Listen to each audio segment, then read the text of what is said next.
नमस्कार, स्वागत है आप सभी का हिस्ट्री 360 चैनल में। मैं रवि कुलरिया राजस्थान से। आज हम पढ़ेंगे 1 से 15 जनवरी तक का राजस्थान का करंट अफेयर। 15 दिन का मैं क्यों बना रहा हूं, क्योंकि सेकंड ग्रेड का जो एग्जाम बाकी है उसके लिए विद्यार्थियों की भी डिमांड थी और मैंने भी सोचा क्योंकि 15 दिन का तो एहतियात के तौर पर पढ़ ही जाना चाहिए। हो सकता है कोई एक आध क्वेश्चन कहीं से ले लिया जाए, तो पढ़ने में कोई बुराई नहीं है। और वैसे रीट के विद्यार्थियों के लिए तो काम के हैं ही, महीना खत्म होगा तो और बना देंगे। तो सबसे पहला हम इसमें न्यूज आया है, राजस्थान हाईकोर्ट में 9 नए न्यायाधीश। तो इनको मिलाकर संख्या हो गई है 35। टोटल जो चीफ जस्टिस हैं उनके समेत 50 हो सकते हैं, तो 15 पद अभी भी खाली हैं। तो हाईकोर्ट के 9 जज हैं, इनमें से 6 जज कोटे से लिए गए हैं और 3 वकील कोटे से लिए गए हैं। केंद्र सरकार ने राजस्थान हाईकोर्ट के 9 जजों की नियुक्ति का नोटिफिकेशन जारी किया है। इसमें 6 न्यायिक अधिकारी कोटे से और 3 अधिवक्ता कोटे से हैं। अब राजस्थान हाईकोर्ट में 35 न्यायाधीश हो गए हैं, जबकि टोटल 50 हैं, तो अभी 15 पद इसमें रिक्त है। अधिवक्ता कोटे से बने हैं, उनमें नामों में थोड़ी सी ज्यादा चर्चा है। मैंने सारे 9 के 9 नाम नहीं लिखे हैं। अधिवक्ता कोटे से जयपुर निवासी अतिरिक्त महाधिवक्ता Ganesh Ram Meena, high court bar association Jaipur के अध्यक्ष रहे अधिवक्ता अनिल उपमन और अधिवक्ता नुपुर भाटी। इनके पति भी पहले से राजस्थान हाईकोर्ट में न्यायाधीश हैं। तो पति पत्नी के 2 जोड़े आप कह सकते हैं कि अभी राजस्थान हाईकोर्ट में है। महेंद्र गोयल और शुभा मेहता ये पति पत्नी है। पुष्पेंद्र भाटी और नुपुर भाटी ये पति पत्नी है। तो ये डेटा आप थोड़ा सा ध्यान में रख लेना। 83वां अखिल भारतीय पीठासीन अधिकारी सम्मेलन, ये देखिए मैंने पिछले महीने की पीडीएफ में आपको दे दिया था और आपको करवा भी दिया था वीडियो के अंदर। ये तो इसमें कुछ वैसे नहीं है, मैंने एक आध चीजें एक्स्ट्रा ऐड की हैं, क्योंकि ये था तो जनवरी का, लेकिन ज्यादातर न्यूज पहले आ गई थी दिसंबर के अंदर, तो मैंने दिसंबर में बता दिया था। तो ये वैसे तो 10 से 13 जनवरी का कार्यक्रम है, लेकिन 2 पार्ट में है ये। 10 जनवरी को तो हुआ है सचिवों की 59वीं कॉन्फ्रेंस और 11 से 12 जनवरी 2023 को राजस्थान विधानसभा में ये हुआ है पीठासीन अधिकारियों का सम्मेलन। तो ये है 83वां अखिल भारतीय पीठासीन अधिकारी सम्मेलन, जिसके मुख्य अतिथि थे भारत के उपराष्ट्रपति श्री जगदीप धनखड़ और इसकी अध्यक्षता लोकसभा अध्यक्ष ओम बिरला ने की, जो कि कोटा से सांसद हैं। इस सम्मेलन में देखिए और क्या आपको याद रखना है, ये जो मैंने नया ऐड किया है इसके अंदर, कि इस सम्मेलन के दौरान देश के 27 विधायी निकायों ने भाग लिया। दूसरा, 27 विधायी निकायों के पीठासीन अधिकारियों ने कितने संकल्प पारित किए, तो 9 संकल्प पारित किए। और राजस्थान में आयोजित होने वाला पीठासीन अधिकारियों का ये 4था सम्मेलन है। तो देखिए आजकल ऐसा है कि प्रश्न कहीं से भी बना देते हैं, तो मैंने सोचा कि जो चीजें ज्यादा चर्चा में है उन पर थोड़ा सा डिटेल में लिख दिया जाए। जैसे जम्बूरी 18वीं राष्ट्रीय स्काउट गाइड जम्बूरी है, वो बहुत इंपॉर्टेंट है, तो उसमें भी मैंने थोड़ी सी डिटेल ज्यादा लिखी है। राजस्थान स्टार्टअप पॉलिसी, देखिए कोई भी नीति है, योजना है, इससे संबंधित प्रश्न तो मतलब हाईलाइटेड रहते हैं, हर किसी एग्जाम में पूछे जाते हैं। तो राजस्थान स्टार्टअप पॉलिसी, पहले देखिए 2-3 पॉलिसी का मैंने नवंबर माह में आपको पीडीएफ दी थी, तो उसमें बताया था कि ये पॉलिसी है वो सरकार लागू कर रही है। उस समय कैबिनेट बैठक में उनका अनुमोदन हुआ था, लागू अब हुई है। तो ऐसे ही विद्यार्थियों के कंफ्यूजन भी आ रहे थे कि सर ये 2 महीनों में तब लागू हुई कि अब लागू हुई। लागू तो देखिए अभी हुई है। राजस्थान स्टार्टअप पॉलिसी 2022, इसमें युवाओं के आइडिया पर राज्य सरकार द्वारा 5 करोड़ रुपए इक्विटी में निवेश करने का प्रावधान किया गया है। SC/ST महिलाओं के स्टार्टअप्स अभी तक ई बाजार में 15 लाख रुपए तक का ऑर्डर ले सकते थे, अब इन्हें एक अतिरिक्त ऑर्डर लेने की सुविधा प्रदान कर दी गई है। इसके अलावा स्टार्टअप के लिए अधिकतम ग्रांट को 50 गुना बढ़ा दिया गया है। जैसे पहले 1.2 लाख थी, उसको 50 गुना बढ़ाकर 60 लाख रुपए कर दिया गया है। इसके अलावा कन्वर्टेबल लोन है, उसकी राशि भी बढ़ाई गई है, जो कि 25 लाख से बढ़ाकर 2 करोड़ तक का कर दिया गया है। वहीं ज्यादा लोगों को रोजगार देने पर 10% की अतिरिक्त ग्रांट भी इसमें मिल सकेगी, जो कि 60 लाख से मतलब एक्स्ट्रा होगी। नेशनल स्टार्टअप डे 16 जनवरी को मनाया जाता है, तो ये डे वगैरह इससे रिलेटेड था, तो मैंने ऐड कर दिया। राइट टू साइट विजन, ये देखिए अंधता निवारण नीति या पॉलिसी आप कह सकते हो राजस्थान सरकार की, और भारत का ऐसा पहला राज्य है जिसने ये राइट टू विजन पॉलिसी लेकर आई है कोई सरकार। तो अंधता निवारण पॉलिसी के तहत सभी सरकारी मेडिकल कॉलेजों में अनिवार्य रूप से केराटोप्लास्टी सेंटर और आई बैंक संचालित किए जाएंगे। इसके अलावा ये बहुत इंपॉर्टेंट डेटा है कि इसमें जो अंधता प्रसार की दर है 1.1% 2020 के आंकड़ों के अनुसार, उसे कम करके 0.3% लाने का प्रयास किया जाएगा। और अभी अनुमानित रूप से राजस्थान में 3 लाख के करीब नेत्रहीन लोग हैं। तो ये नई पॉलिसी है राइट टू साइट विजन, इसको आपको ध्यान में रखना है। गौशाला और पशु आश्रय स्थल जन सहभागिता योजना, इसकी भी देखिए अभी ताजा घोषणा हुई है। मुख्यमंत्री अशोक गहलोत ने इस योजना के लिए सहमति दी है। इसके तहत पहले चरण में 100 ग्राम पंचायतों में, देख तो क्वेश्चन यही बन गया, कितनी ग्राम पंचायतों में, 100 ग्राम पंचायतों में गौशाला और पशु आश्रय स्थल बनाने और उनका निर्माण और संचालन करने के लिए 1377 करोड़ रुपए। हालांकि ये वित्तीय वर्ष खत्म होने वाला है, तो इसमें तो थोड़े से पैसे का प्रावधान है। 2022-23 में तो लगभग 183 करोड़ के आसपास का प्रावधान है। बाकी की जो बची हुई राशि है 1377 में से, ये वित्तीय वर्ष 2023-24 में खर्च की जाएगी। जैसे हम यहां पढ़ लेते हैं, 183.60 करोड़ रुपए तो हो गए इस वित्तीय वर्ष के 2022-23 के, और 2023-24 के लिए 1193.40 करोड़ रुपए का प्रावधान इसके लिए किया गया है। मिरासी और भिश्ती समुदाय के लिए छात्रवृत्ति, तो इस समुदाय के 2000 छात्रों को, जो कि 11वीं कक्षा से लेकर स्नातकोत्तर तक मिलेगी, 2000 छात्रों को ये छात्रवृत्ति मिलेगी, जिसमें 5000 से लेकर 20,000 तक रुपए दिए जाएंगे। तो ये यहां पर हो गया, आय होनी चाहिए 2.5 लाख रुपए से कम। ये मिरासी और भिश्ती समुदाय के लिए छात्रवृत्ति की योजना है। हर घर पंचायत अभियान, सामाजिक न्याय और अधिकारिता मंत्री टीकाराम जूली ने इसकी शुरुआत की है, और इस अभियान की शुरुआत की गई है अलवर के पूनखर गांव से। इंपॉर्टेंट क्वेश्चन है, अलवर के पूनखर गांव से। दुग्ध संकलन में राजस्थान अब तीसरे स्थान पर आ गया है। आनंद गुजरात में जो राष्ट्रीय विकास बोर्ड है उसकी रिपोर्ट के अनुसार गुजरात पहले स्थान पर है दुग्ध संकलन में, दूसरे स्थान पर कर्नाटक है और तीसरे स्थान पर राजस्थान है। तो ये एक इंपॉर्टेंट क्वेश्चन है। 18वीं स्काउट गाइड जम्बूरी, वैसे तो देखिए मुझे खुद याद नहीं कि मैंने कितने महीनों में इसका जिक्र कर दिया है, लेकिन अभी चूंकि फाइनली जनवरी के अंदर ये स्काउट गाइड जम्बूरी संपन्न हो चुकी है, तो इससे संबंधित जो भी जरूरी बातें हैं वो इसके अंदर मैंने लिखने का प्रयास किया है। तो जम्बूरी में देश भर के 34 नहीं 35,000 अभी, ये मैं अभी टाइप करके लाया था और अभी इसमें गलत हो गया।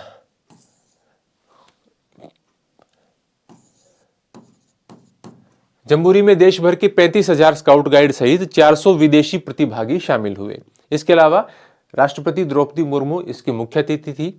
अध्यक्षता किसने की? शिक्षा मंत्री BD कल्ला ने। उप संरक्षक कौन थे? जो कि राजस्थान स्काउट गाइड जम्बूरी के अध्यक्ष हैं गोविंद सिंह डोटासरा, कांग्रेस अध्यक्ष, वो इसके उप संरक्षक थे। जबकि राजस्थान राज्य स्काउट गाइड के स्टेट चीफ कमिश्नर, ये मैंने पिछले साल की PDF में दिया भी था, निरंजन आर्य जो हैं वो जम्बूरी के महासचिव थे, जो कि पहले मुख्य सचिव भी हुआ करते थे राजस्थान के। पहले दिन शाम को इसमें कार्यक्रम आयोजित किया गया सांस्कृतिक संध्या के रूप में, जिसको आप राजस्थान नाइट कह सकते हैं, ऐसा लिखा हुआ था। सुजस राजस्थान में भी अपडेट है ये। जम्बूरी में ओवरऑल बेस्ट परफॉर्मेंस के लिए सर्वोच्च सम्मान चीफ कमिश्नर फ्लैग राजस्थान को प्रदान किया गया, क्योंकि भारत के सभी राज्यों ने इसमें भाग लिया है। ये जो चीफ कमिश्नर फ्लैग ये अवार्ड है, सर्वोच्च सम्मान चीफ कमिश्नर फ्लैग, ये राजस्थान को प्रदान किया गया। इससे पहले राजस्थान में 67 साल पहले जम्बूरी का आयोजन हुआ। कई बार 66 साल भी लिख देते हैं, 66 साल कुछ महीने आप बोल सकते हैं। 1956 के अंदर दूसरी जो जम्बूरी, क्योंकि ये 18वीं है, दूसरी जम्बूरी राजस्थान में हुई थी, जो कि 1956 में जयपुर में आयोजित की गई थी। अब ये ऐसी दूसरी जम्बूरी है जिसका आयोजन राजस्थान में होता है। राजस्थान में कौन कौन सी का हुआ है? दूसरी का और 18वीं का। अभी ये पाली में हुई है, पिछली पाली जयपुर में हुई थी, और रोहट पाली में आयोजित हुई है, तो बार बार कहने की आवश्यकता है नहीं। इसके अलावा इसमें एक और फैसला लिया गया है बहुत इंपॉर्टेंट, कि स्काउट गाइड की जो ड्रेस है उसमें बदलाव कर दिया गया है। हालांकि एक साथ नहीं बदलेगी ड्रेस, अब जो नई ड्रेस सिलवाएंगे स्काउट और गाइड, देखिए स्काउट छात्रों के लिए है, गाइड छात्राओं के लिए है, तो स्काउट और गाइड जो नई ड्रेस सिलवाएंगे वो अब चेंज किए गए कलर के अनुसार होगी। हालांकि ज्यादा कलर चेंज नहीं है, बाकी ये 2026 तक जो पुरानी ड्रेसें हैं वो चलती रहेंगी, और 2026 के बाद में पूर्णतः इसमें बदलाव हो जाएगा। तो स्काउट गाइड के 116 साल के इतिहास में दूसरी बार स्काउट गाइड की ड्रेस में बदलाव किया गया है। पिछला बदलाव 1984 में। ये बात आप समझ गए होंगे, स्काउट लड़कों के लिए जो इसमें होते हैं, और गाइड कौन होती हैं? लड़कियां होती हैं। अब नए स्काउट को ब्लू शर्ट और नेवी ब्लू पैंट सिलवानी होगी। पुरानी ड्रेसेज 26 जनवरी 2026 तक चलती रहेंगी। ये देखिए, भारतीय स्काउट की स्थापना 1907 में हुई थी, और 1911 में गाइडिंग की शुरुआत की गई थी, यानी छात्राओं के लिए गाइड का सिस्टम 11 में शुरू हुआ है। आदर्श तहसील निर्माण कार्यशाला फरवरी में आयोजित होगी, ये 8 से 10 फरवरी को अजमेर में। आदर्श तहसील निर्माण कार्यशाला राज्य सरकार के राजस्व विभाग की कार्यप्रणाली एवं सेवाओं को अधिक बेहतर बनाने के लिए इस कार्यशाला का आयोजन फरवरी माह में किया जाएगा। तो ये याद रखना आप, आदर्श तहसील निर्माण कार्यशाला है, इसका आयोजन राजस्व मंडल अजमेर में किया जाएगा। राष्ट्रीय दंत चिकित्सक प्रशिक्षण कार्यशाला, तो डेंटल डॉक्टर्स की ये जो कार्यशाला है, इसमें मुख्यमंत्री भी गए थे और उन्होंने ये बताया वहां पर कि जो जयपुर डेंटल हॉस्पिटल है उसके लिए 100 करोड़ रुपए के बजट का प्रावधान किया गया है और एसएमएस मेडिकल कॉलेज में ये कार्यशाला आयोजित की गई है जनवरी 2023 में। जयपुर में खुलेगा स्पोर्ट्स स्कूल, तो मुख्यमंत्री ने घोषणा की है कि इस अवसर पर उदयपुर में राज्य स्तरीय जनजातीय खेलकूद प्रतियोगिता के उद्घाटन समारोह में मुख्यमंत्री ने घोषणा की कि उदयपुर और जयपुर और जोधपुर की तर्ज पर उदयपुर में खेल विद्यालय की स्थापना की जाएगी। हालांकि खेल विद्यालय तो और भी कई स्थानों पर है राजस्थान में, लेकिन उन्होंने नाम इनका लिया था तो मैंने लिख दिया। बाकी आप ये याद रखो कि किस जगह खेल विद्यालय स्पोर्ट्स स्कूल खोलने की घोषणा की है, तो उदयपुर में। तो ये हो गया, लगभग आधा काम अपना निपट चुका है, जल्दी ही हम कर देंगे।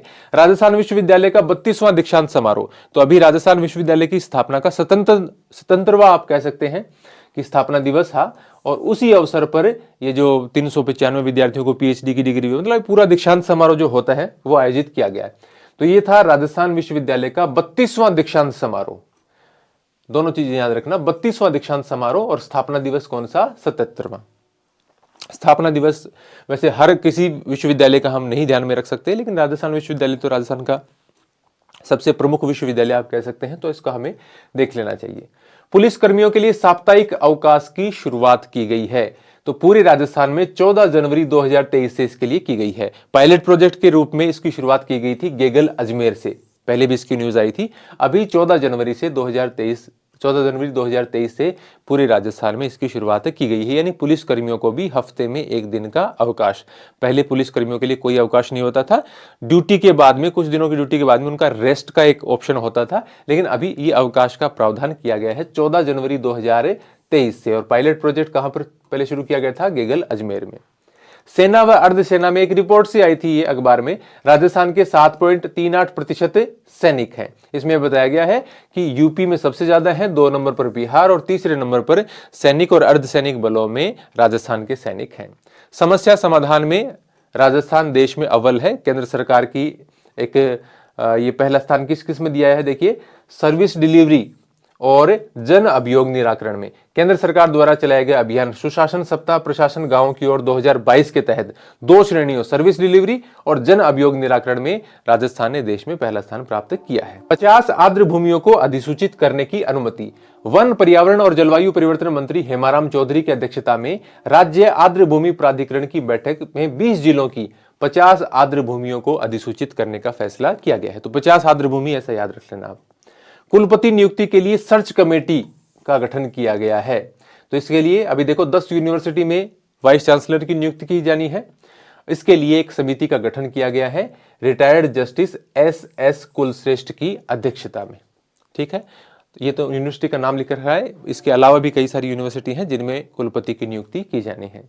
विधानसभा को वित्तीय अधिकार, तो ये जो 83वां पीठासीन अधिकारियों का सम्मेलन था उसमें घोषणा की गई थी ये कि विधानसभा को वित्तीय अधिकार देने की बात राजस्थान के मुख्यमंत्री ने कही और ऐसा करने वाला राजस्थान देश का पहला राज्य होगा।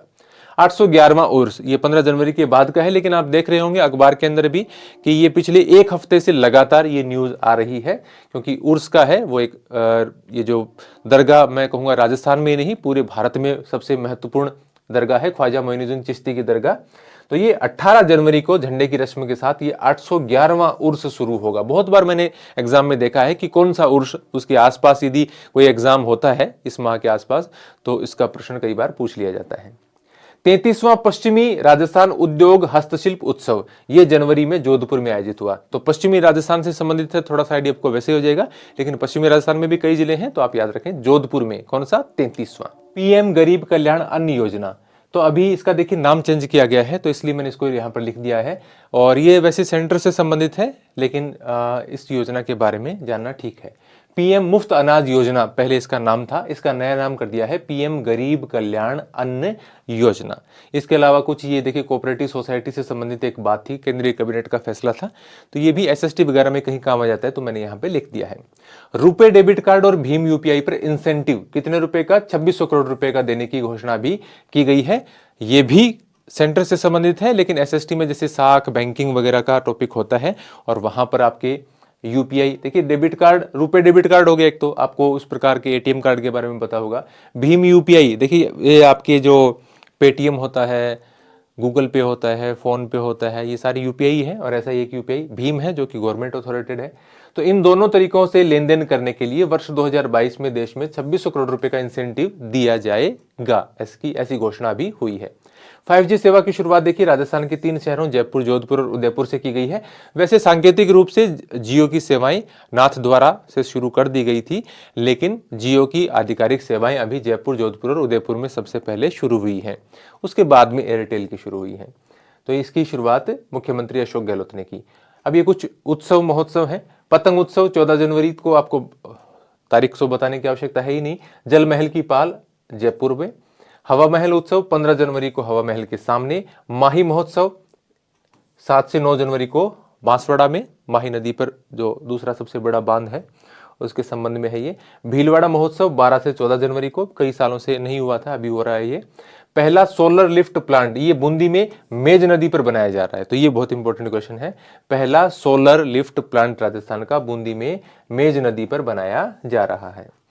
तो ये इतना ही है इसके अंदर, बस अब थोड़ा सा और बचा है। बाकी पूरे महीने की पीडीएफ आपको बाद में, महीना जब खत्म होगा तो प्रोवाइड करवा ही देंगे। 29वां अंतर्राष्ट्रीय ऊंट उत्सव, तो ये बहुत इंपॉर्टेंट है और इसका क्वेश्चन बहुत बार एग्जाम में पूछा भी गया है जब ये आयोजित होता है। तो 13 से 15 जनवरी को बीकानेर में आयोजित हुआ अंतर्राष्ट्रीय ऊंट उत्सव। देखिए नॉर्मल तो याद रह जाता है, ये याद रखना, कई बार थोड़ा सा जटिल पूछ लेते हैं ना कोई कौन सा। तो 29वां अंतर्राष्ट्रीय ऊंट उत्सव 13 से 15 जनवरी को बीकानेर में। मेगा जॉब फेयर, अब ये देखिए पहले मैंने लिखा था, एक बार जयपुर का लिखा था, एक बार बीकानेर का लिखा था। अब ये ऐसा है कि हर महीने आयोजित हो रहे हैं लगभग, और सभी जिलों में आयोजित की जाएंगे। तो ये याद रखना बिल्कुल भी पॉसिबल नहीं है, लेकिन अभी एक दो एग्जाम है वो बहुत ही पास में है और एक बड़े शहर में इसका आयोजन हुआ है उदयपुर के अंदर, तो इसलिए मैंने इसको लिख दिया है। तो बाकी कोई हर महीने हर जगह पर ये आयोजित हो रहे हैं, कभी 10 दिन बाद में, कभी 15 दिन बाद में, तो उतना तो याद रखना पॉसिबल नहीं है। बिट्सा ग्लोबल मीट, तो नाम से ही जैसा पता चल रहा है, बिट्स के पूर्व छात्रों का संगठन है ये बिट्सा। इनके 3 दिवसीय सम्मेलन का आयोजन किया गया, जिसे पश्चिम बंगाल के राज्यपाल डॉक्टर सीवी आनंद मोहन बोस ने संबोधित किया। डॉक्टर सीवी आनंद मोहन बोस पश्चिम बंगाल के राज्यपाल हैं। युवा शक्ति संवाद, ये कोटा में वित्त मंत्री निर्मला सीतारमण कुछ लोन वगैरह बांटने की तरह आई हुई थी और उसी में ओम बिरला भी उपस्थित थे, तो तब ये युवा शक्ति संवाद वहां पर आयोजित किया गया। नेशनल सिल्क एक्सपो, ये 6 से 11 जनवरी को जयपुर में आयोजित किया गया, कपड़ों से संबंधित है नेशनल सिल्क एक्सपो। 32वां सड़क सुरक्षा सप्ताह, ये 11 से 17 जनवरी तक आयोजित किया गया। वैसे देखिए पूरे साल के इस प्रकार के डेटा हमें नहीं याद रहते, इस प्रकार की बातें, लेकिन जिस महीने में आपके एग्जाम आयोजित होते हैं उस महीने में इस प्रकार के कोई दिवस वगैरह या ऐसा कोई सप्ताह या पखवाड़ा मनाया जाता है तो आपको जरूर देख के जाना चाहिए। तो ये 11 से 17 जनवरी तक आयोजित किया गया। ML लाठर, ये डीजीपी थे पहले, उनकी जगह उमेश मिश्रा को बनाया गया था और इन्हें राज्य में अभी सूचना आयुक्त बनाया गया है। मुख्य सूचना आयुक्त नहीं, सूचना आयुक्त बनाया गया है। मुख्य सूचना आयुक्त तो पहले से हैं DB गुप्ता। राज सिंह, ये जो अभी आपने वाराणसी से देखा था कि गंगा क्रूज विलास जो नदी में सबसे बड़ा इस प्रकार का क्रूज है, तो इसका निर्माण से संबंधित है ये भरतपुर के राज सिंह, इनकी कंपनी ने इसके निर्माण में महत्वपूर्ण भूमिका निभाई है, तो इनका नाम है राज सिंह। वंशिका शर्मा, ये झुंझुनू की है और कहा जाता है कि 0 से लेकर इन्फिनिटी तक का कोई भी पहाड़ा ये कुछ ही सेकंड में सुना देती है। तो अब इन्होंने 6 अरब के आसपास का कोई पहाड़ा सुनाया है, जिसके कारण इनका कोई रिकॉर्ड वगैरह बना है। तो थोड़ा बहुत भी आपको वंशिका शर्मा, झुंझुनू पहाड़ा, ऐसा इतना याद हो जाता है, एक बार पढ़ा हुआ है तो दिमाग में आ जाता है ऑप्शन देख के। कैप्टन शिवा चौहान, तो ये अच्छा क्वेश्चन है। भारतीय सेना की फायर एंड क्यूरी कोर की अधिकारी, सियाचिन ग्लेशियर पर कुमार पोस्ट के सबसे ऊंचे युद्ध मैदान में सक्रिय रूप से तैनात होने वाली, तो सियाचिन ग्लेशियर में सक्रिय युद्ध मैदान में तैनात होने वाली पहली महिला अधिकारी कौन है? कैप्टन शिवा चौहान, तो ये आप याद रखना। Vikas Purohit, social media platform Meta, Facebook का ही नया नाम है मेटा, तो इनकी और इन्होंने अपने भारत के अंदर अपना जो ग्लोबल बिजनेस हेड है वो इनको नियुक्त किया गया है। तो ये राजस्थान के उदयपुर के निवासी है, तो नया ग्लोबल बिजनेस ग्रुप का निदेशक नियुक्त किया है इनको। तो ये विकास पुरोहित हो गए। रवि दत्त मोहता, वैसे तो देखिए अखबारों के जो जैसे मुख्य तौर पर बात करें तो राजस्थान में राजस्थान पत्रिका और दैनिक भास्कर होते हैं, तो अखबारों के जो अवार्ड वगैरह हैं उनसे संबंधित क्वेश्चन आने की कमी संभावना रहती है। और अभी राजस्थान पत्रिका ने तो बहुत सारे अवार्ड थे, तो वो मैंने सारे नहीं लिखे, एक यहाँ पर लिखा है पत्रिका का वार्षिक साहित्य पुरस्कार समारोह है, उसमें कहानी गुमशुदा के लिए पहला पुरस्कार प्रदान किया गया है रविदत्त मोहता। कहानी का नाम क्या है? गुमशुदा। नेशनल सॉफ्ट हॉकी चैंपियनशिप, जो कि नेशनल टूर्नामेंट है तो उसका हमें ध्यान रखना चाहिए। स्टेट लेवल का टूर्नामेंट का हमें थोड़ा सा ऐसे देखिए, कोई 66वीं राज्य स्तरीय और सब जूनियर और जूनियर, उसका तो बहुत मुश्किल हो जाता है, लेकिन राष्ट्रीय स्तर की कोई प्रतियोगिता राजस्थान में आयोजित हो तो आपको देख लेना चाहिए। नेशनल सॉफ्ट हॉकी चैंपियनशिप ये जयपुर में आयोजित हुई है और इसमें सीनियर जूनियर में पुरुष का भी और महिला का भी, ये चारों ही खिताब हैं वो राजस्थान की टीमों ने जीते। राखी रणवा, ये केरल के कोलम में आयोजित, इस प्रकार लिख दे इसको, 68वीं सीनियर बॉल बैडमिंटन प्रतियोगिता में best upcoming player of the year का पुरस्कार इन्हें प्रदान किया गया है। तो बहुत ज्यादा इंपॉर्टेंट मुझे नहीं लगा, लेकिन राखी रणवा आप नाम इसमें याद रख लेना। तो अभी 15 तारीख के हिसाब से इतना ही मैटर था, और मोटा मोटा जो आइडिया है आपको इन 15 दिनों का हो जाए तो थोड़ा सा भय नहीं रहता परीक्षा में जाते समय। और वैसे आपकी तैयारी अच्छी है तो इसमें कोई घबराने वाली बात है नहीं, उससे कोई फर्क नहीं पड़ता। आपने यहाँ तक वीडियो देखा है तो निश्चित रूप से आपको ये इंपॉर्टेंट लगा होगा, इसीलिए आपने ये देखा है, तो लाइक और कमेंट जरूर करें। नए हैं तो सब्सक्राइब कर लें, हमारी एप्लीकेशन हिस्ट्री 360 को डाउनलोड करें, वहाँ पर आपको कई प्रकार के कोर्सेज मिल जाएंगे। धन्यवाद।